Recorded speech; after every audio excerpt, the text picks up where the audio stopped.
Hi, everyone. How are you today? So I just want to welcome you, whether you're watching on a video or you're listening on a podcast. I just want to welcome you here today. And we are going to explore today our mystical, magical, bold, sensual self.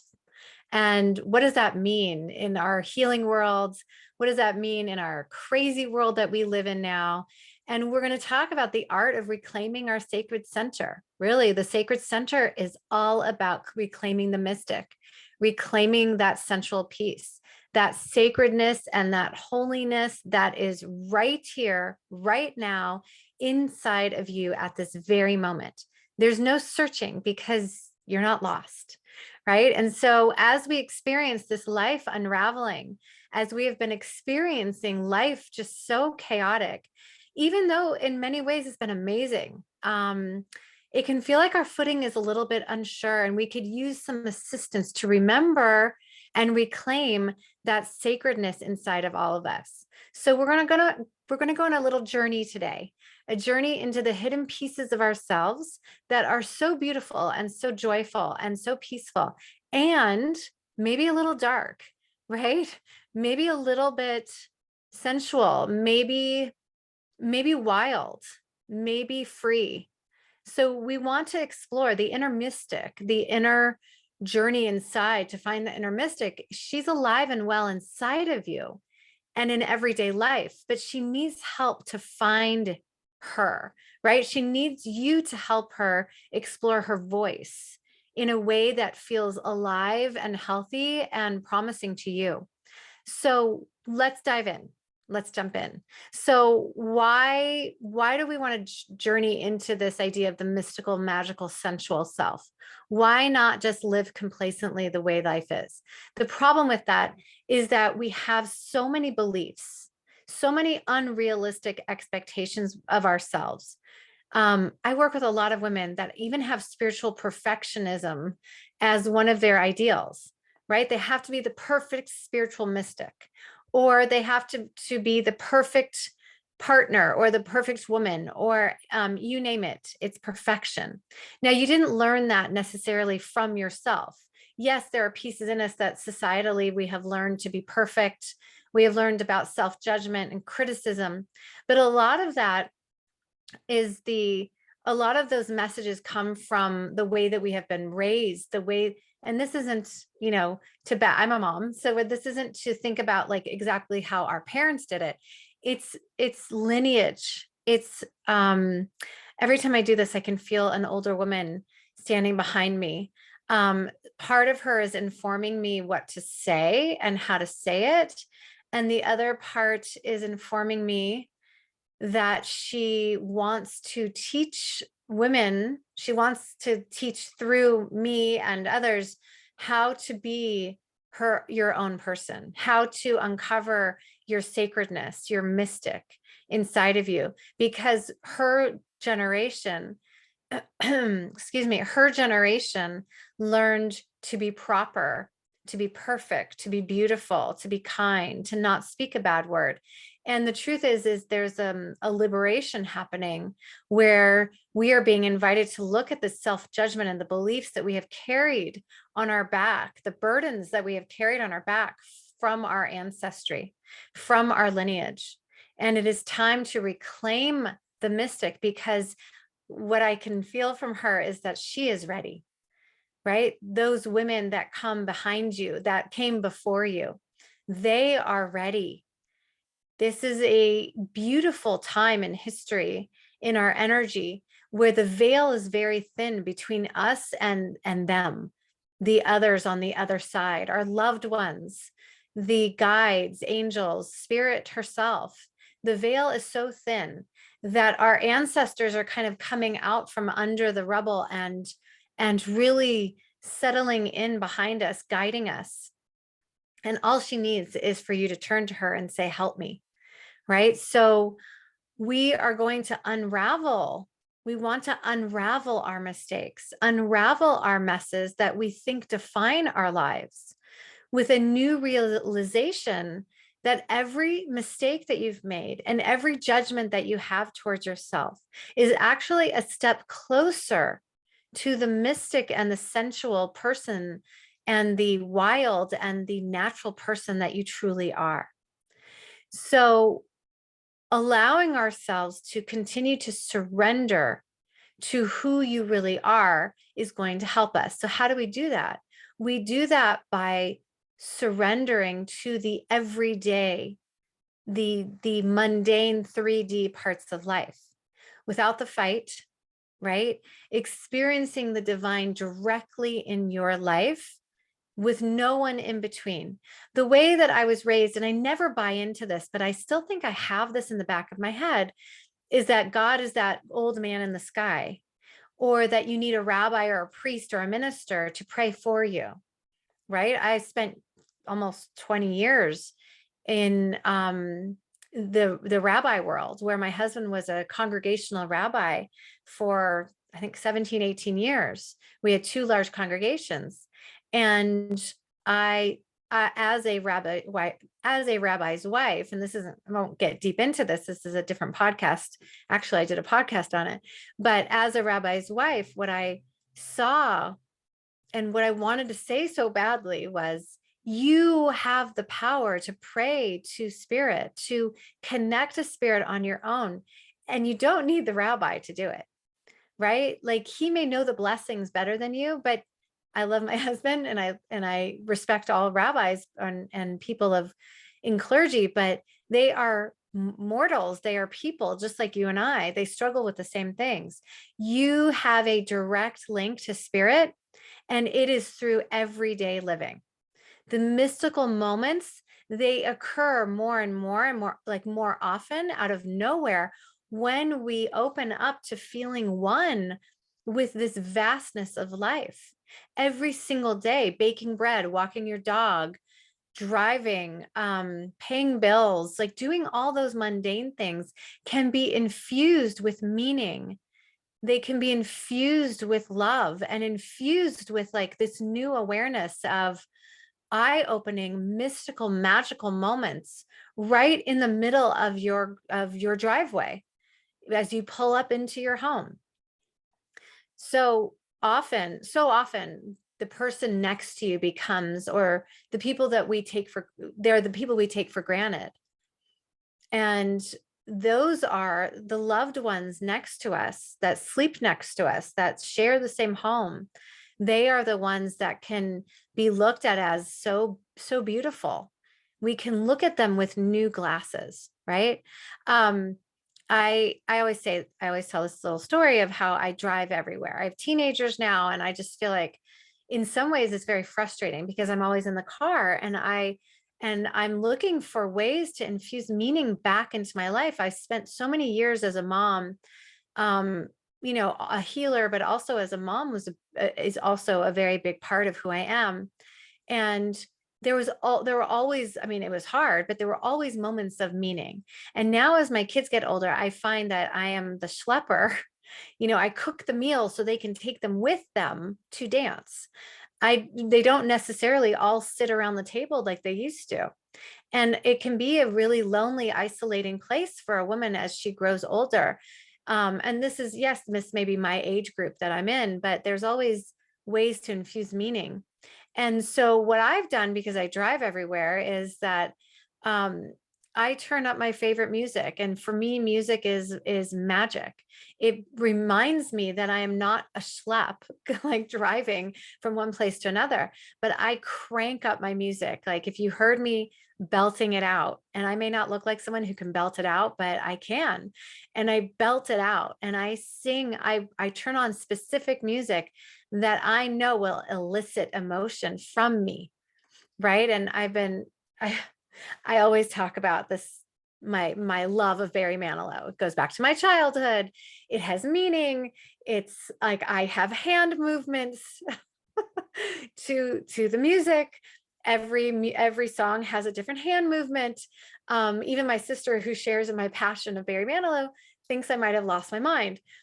But I tell you what, I can be in a funk, and all I have to do is turn on my music, and it can transform transform me to a mystical, magical, sensual place where I'm no longer the person who's driving the kid from one place to another, but I'm infusing the mundane with meaning. And so when I imagine, or um, when I strive to do better and do greater and to make my mistakes better and to put so much judgment on where I am in life or where I'm supposed to be, what if right now I am the perfect mystic?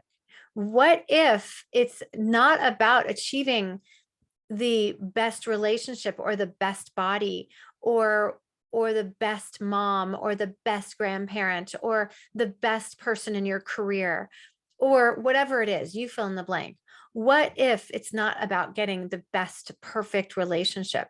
What if your healing is that it is all perfect? It is all sensual. It is all boldly mystical. So how do we become that bold, mystical, magical, sensual being? Our feelings, our bodies, our brokenness they're actually whole, right? We don't need to go out and conquer anything. This is the dance between the divine masculine and the divine feminine. Your birthright is wholeness, exactly the way that you are. How would that raise your vibration energetically?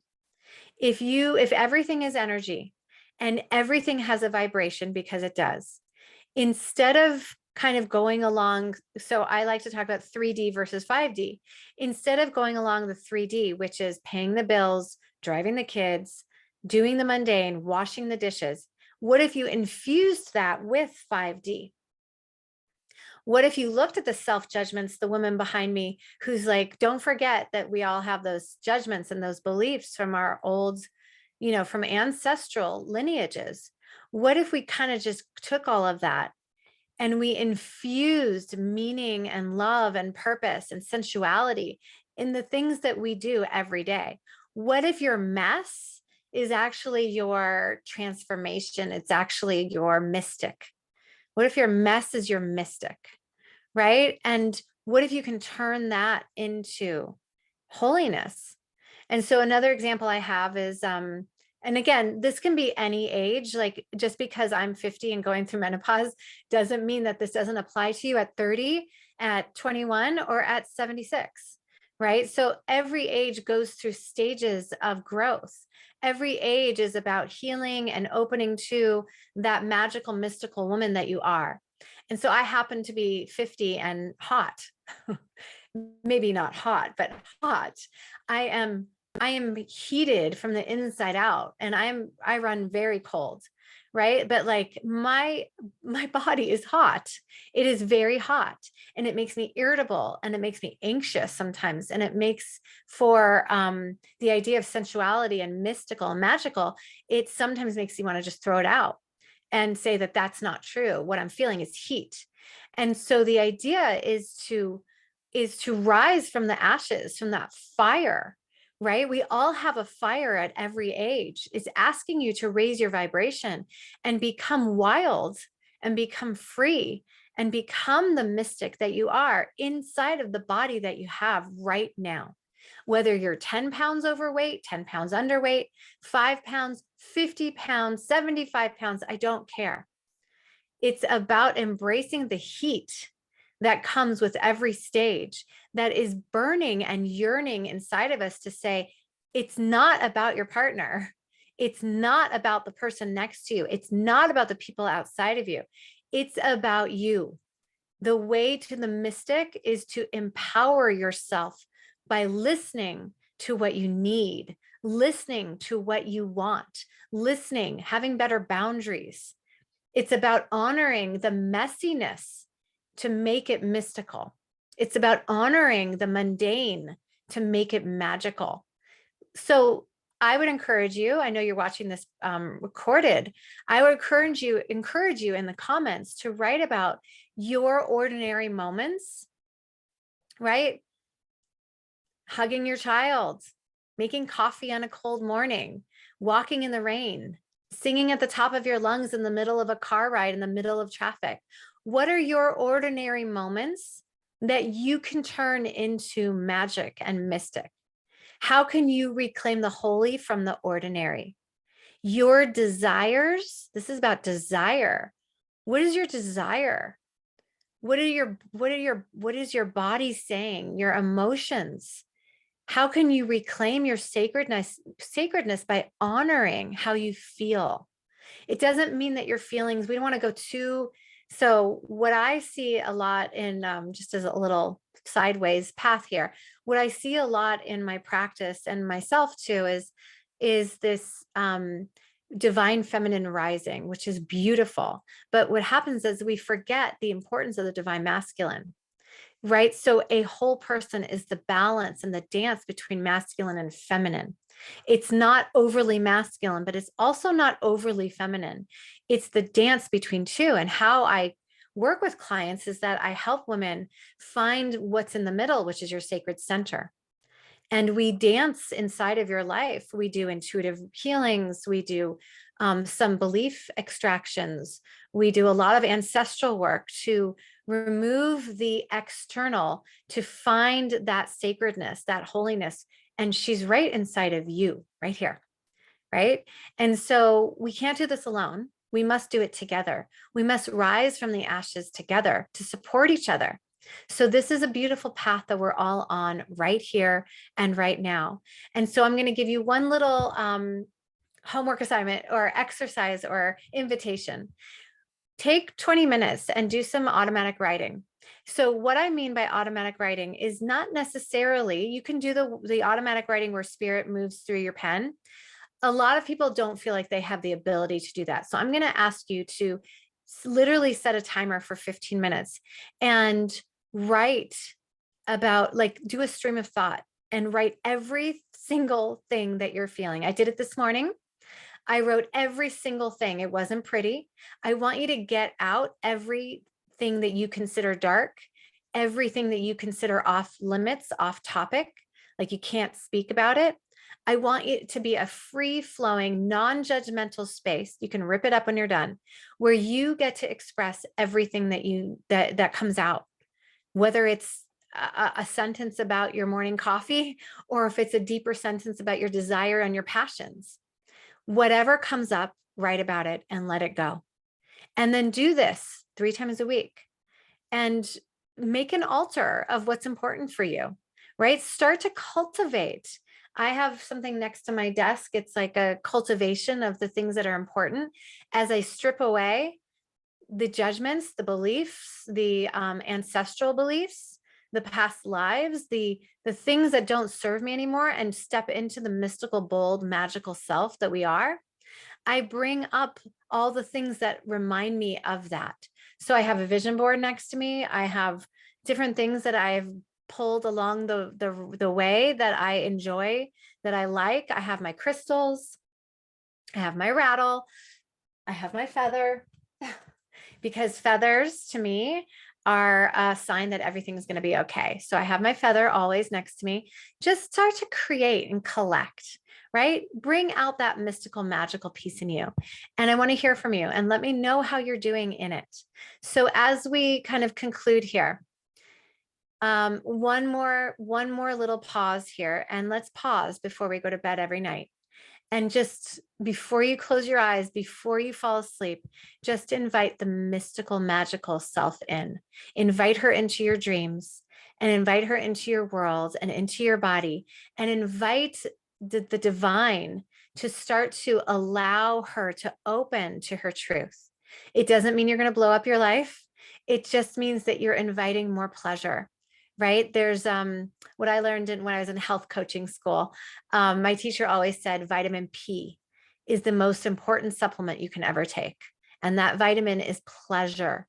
Enjoy your life. It's the only life you have right here and right now. So I'd love to hear from you in the comments.